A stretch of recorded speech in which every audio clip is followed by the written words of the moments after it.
Selamat datang di channel Belajar YouTube bersama Bentolang. Teman-teman, saya membuat banyak sekali channel YouTube. Dan pada akhirnya banyak channel YouTube milik saya yang gagal. Hal ini sebenarnya terjadi karena beberapa faktor. Salah satunya adalah tidak serius untuk menangani channel-channel YouTube tersebut. Saya berpikir bahwa dengan membuat banyak channel YouTube dan saling mendukung, maka sudah pasti akan semakin berkembang. Tetapi ternyata saya salah, teman-teman semua. Saya akhirnya tidak fokus. Saya tidak tahu mau kembangkan channel yang mana. Termasuk di channel ini pun kadang harus saya lupakan. Hal ini akhirnya membuat saya berpikir keras bagaimana caranya agar terus berkembang dengan baik di channel YouTube ini khususnya. Karena percuma saya buat banyak channel YouTube yang belum memenuhi syarat untuk monetisasi, sementara channel yang sudah jelas-jelas bisa menghasilkan uang tidak saya urus sama sekali.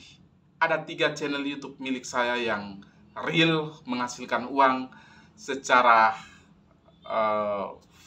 katakanlah normal, dan ada 2 channel YouTube saya yang saya gunakan VPN untuk mendapatkan penghasilan lebih. Ya, karena memang teman-teman semua, cari uang di YouTube itu tidak gampang. Sangat sulit, teman-teman. Coba cek saja di channel-channel YouTube yang besar, yang view-nya sudah jutaan. Coba cek berapa orang yang berhasil di situ. Cuma segelintir orang saya rasa. Dan teman-teman mungkin diantaranya, termasuk saya sendiri, adalah salah satu korban dari YouTube itu sendiri.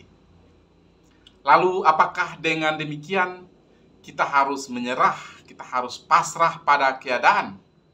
Tentu tidak, teman-teman semua. Kita punya trik, teknik, strategi, cara masing-masing bagaimana mengembangkan channel YouTube kita dengan baik dan benar. Dan pada kesempatan kali ini saya akan menyampaikan pengalaman saya terkait dengan bagaimana caranya mengembangkan channel YouTube saya yang sudah berhasil dimonetisasi, dan ada yang memang saya gunakan untuk khusus untuk bermain VPN. Saya rasa penontonnya sepi, makanya saya gunakan saja untuk VPN ketimbang tidak mendapatkan penghasilan sama sekali. Oke. Jadi yang saya lakukan adalah saya membuat channel YouTube itu punya tujuan, teman-teman, yaitu untuk para penonton. Katakanlah di channel ini sudah pasti targetnya itu adalah untuk teman-teman sesama YouTuber pemula yang memang masih membutuhkan bantuan, masukan, karena berdasarkan pengalaman-pengalaman yang saya alami di saat saya mulai berkembang di channel YouTube. Itu menjadi sesuatu yang menurut saya menarik, teman-teman. Karena di channel YouTube itu tidak ada yang pasti. Meskipun saya sebagai mentor YouTube berkoar-koar tentang strategi, teknik, trik, dan metode serta hal lain yang berhubungan dengan bagaimana caranya meningkatkan jumlah subscriber dan view di channel YouTube kita. Tetapi toh pada akhirnya ketika saya mengupload video saya pun sepi. Nah, padahal trik ini yang memang harusnya digunakan. Dan ini sebuah misteri yang menurut saya harus bisa dipecahkan. Saya sudah mencoba berbagai macam cara, strategi, trik, teknik, tetapi toh tetap saja mentok. View-nya tidak bertambah, malah berkurang. Dan pada akhirnya juga pada akhirnya sudah 60 kali saya sebut. Pada akhirnya juga saya menemukan bahwa ternyata kekuatan channel YouTube itu adalah pada penonton setia. Jadi saran saya untuk teman-teman saya yang membuat channel YouTube-nya dan mau berkembang dengan baik di channel YouTube, diusahakan fokus pada para penontonnya. Jangan fokus pada dirinya sendiri. Jangan fokus pada kesenangannya. cobalah menjadi penonton setia, salah satu di antara sekian banyak penontonnya. Lalu, coba cek di sana, apakah videonya tersebut bisa membuat dirimu itu betah atau tidak. Kalau teman-teman betah, sudah pasti penonton pun betah.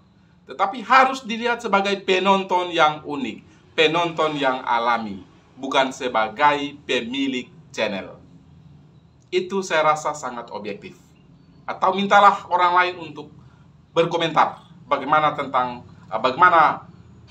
baik dan buruknya video yang teman-teman upload. Minta mereka untuk beri penilaian secara objektif, secara jujur. Dari situ teman-teman bisa tahu video yang baik itu yang bagaimana. Karena teman-teman, percuma kita berjuang bersusah payah, tetapi fokus video kita itu tidak tertarget ke penonton yang mana. Bahkan kita lebih cenderung untuk memilih menghibur diri kita sendiri ketimbang para penonton setia. Ini saya rasa sesuatu yang sangat menarik untuk kita bahas hari ini, teman-teman. Karena saya melihat banyak sekali konten kreator yang jumlah subscribernya itu ratusan ribu bahkan jutaan pun, sekali upload view-nya itu hancur-hancuran, tidak sebanding dengan jumlah subscribernya. Makanya ini saya rasa tidak benar, teman-teman. Harusnya channel yang bagus itu adalah channel yang sekali upload view-nya itu 2 kali 3 kali lipat dari jumlah subscribernya. Itu sangat bagus. Kalau di bawah dari itu, jangan berharap channel kita mendapatkan rekomendasi yang baik dari YouTube. Ingat ini teman-teman semua. Saya batuk begini sebentar, iklannya pasti anaconidin atau obat batuk yang lain. Oke. Kita masuk ke pembahasan yang kedua. Konsisten teman-teman semua. Sehari, 2 hari tetap kita upload. Kita jangan malas-malasan. Banyak sekali channel YouTube yang tidak berkembang itu karena tidak konsisten. Lain hal dengan channel yang sudah punya penonton fanatik. Mereka tidak konsisten pun tidak ada masalah karena penonton selalu menunggu mereka. Beda sekali dengan channel YouTube kita yang baru berkembang ini. Kalau kita tidak konsisten, saya yakin setiap saat kita mengupload video, view-nya tidak akan pernah bertambah. Bahkan mungkin akan tetap nol. Ini sesuatu yang sudah lumrah terjadi di dunia YouTube, teman-teman. Makanya konsisten untuk upload video. Kita tidak tahu di antara sekian banyak video yang kita upload itu, video mana yang akan mendapatkan rekomendasi yang bagus dari YouTube. Bersyukur kalau ada 1-2 video yang mendapatkan rekomendasi. Kalau tidak ada, ya memang sulit sekali berkembang. Tetapi kita tetap konsisten, tetap semangat. Karena memang tujuan utama kita adalah untuk menghibur, untuk mengedukasi para penonton setia kita. Video yang kita buat itu targetnya sudah jelas. Untuk siapa dan untuk apa. Oke, kita masuk ke pembahasan yang berikut, teman-teman semua. Jangan lupa, metadata yang sering saya sebutkan sebagai sesuatu yang kurang menarik menurut saya, itu memang benar, teman-teman. Beberapa channel YouTube saya gunakan metadatanya secara lengkap, secara komplit. Tetapi tidak mendapatkan hasil yang maksimal menurut saya. Karena memang metadata itu sepertinya hayalan, bualan dari YouTube saja.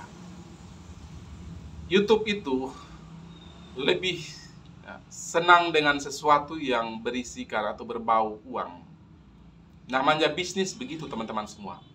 Jadi kalau channel teman-teman itu bahas tentang uang, YouTube mungkin lebih banyak merekomendasikan. Atau lebih banyak bahas terkait dengan hal-hal yang otomotif, terkait dengan dunia zaman sekarang, zaman now, aplikasi-aplikasi canggih, katakanlah AI yang memang mutakhir sekarang, itu lebih baik. Karena mungkin mendapatkan rekomendasi yang baik. Saya lihat di beberapa channel YouTube itu harusnya bisa berkembang dengan baik. Hanya cara mereka membawakannya yang masih kurang pas. Sehingga channel-channel yang sudah lebih dahulu berkembang tetap berkembang, dan yang baru merangkak naik, merangkaknya pelan sekali, bahkan terhenti sementara. Tetapi saran saya, kalau teman-teman mau buat channel YouTube, buatlah yang lagi ya berkembang sekarang, yang lagi digemari sekarang. Karena memang semua orang butuh uang, semua orang di zaman yang sudah modern, sehingga kebutuhan-kebutuhan seperti ini sudah pasti mendasar untuk zaman sekarang. Jadi ya saran saya teman-teman buat seperti itu. Jangan lagi buat yang hal-hal yang tidak benar itu. Ya, kalau saya bicara pun nanti channel yang bersangkutan tersinggung. Orangnya tersinggung teman-teman. Tetapi memang itu yang terjadi. Yang saya amati seperti itu. Oke, kita masuk ke pembahasan yang lain. Saya beberapa minggu terakhir itu handphone saya mengalami gangguan. Ya, ini sudah saya pernah bahas di video saya yang sebelumnya. Lalu saya itu merasa bersyukur karena saya menulis email milik saya itu di catatan. Sehingga meskipun handphone saya itu mengalami gangguan dan harus di-restart ulang, bersyukur beberapa channel YouTube saya itu aman. Hanya ada 1-2 channel yang memang sudah tidak bisa dikembalikan lagi. Entah, mungkin saya lupa menulis emailnya sehingga tidak tahu entah kemana. Tetapi nanti saya coba cek kembali. Contohnya Ben Tutorial yang sudah monetisasi dengan jalur cepat. 500 subscriber dan 3000 jam tayang. Itu sudah dimonetisasi teman-teman. Ben Tutorial. Tetapi nanti saya coba cek lagi. Semoga bisa ada dan bisa saya bangkitkan kembali lagi. Karena rugi teman-teman. Kita berjuang bersusah payah, lalu pada akhirnya channel kita itu tidak bisa kita temukan lagi. Percuma teman-teman. Jadi saran saya untuk teman-teman semua, silakan kalau memang suka lupa-lupa seperti saya, lupa-lupa ingatan, amnesia, silakan teman-teman catat emailnya itu di kertas potong atau di bukunya sehingga bisa diingat lagi. Karena takutnya itu kita lupa teman-teman. Karena kita tidak akan berhadapan dengan email itu setiap saat. Apalagi saya yang kelola banyak channel dengan emailnya masing-masing. Itu kadang sulit sekali untuk saya ingat. Hanya beberapa email yang saya ingat dengan passwordnya. Sementara yang lain sulit. Jadi saran saya, catat teman-teman. Catat supaya ketika handphone teman-teman mengalami gangguan, teman-teman tidak ragu lagi. Teman-teman sudah pasti akan tetap bersemangat untuk membuat konten karena email teman-teman aman. Akhirnya teman-teman semua, semoga penjelasan singkat ini terlalu bersemangat. Semoga penjelasan singkat ini bisa bermanfaat untuk teman-teman semua. Semoga sukses, Tuhan memberkati. Kita jumpa lagi di postingan selanjutnya. Maju terus, YouTuber Indonesia. Bye-bye.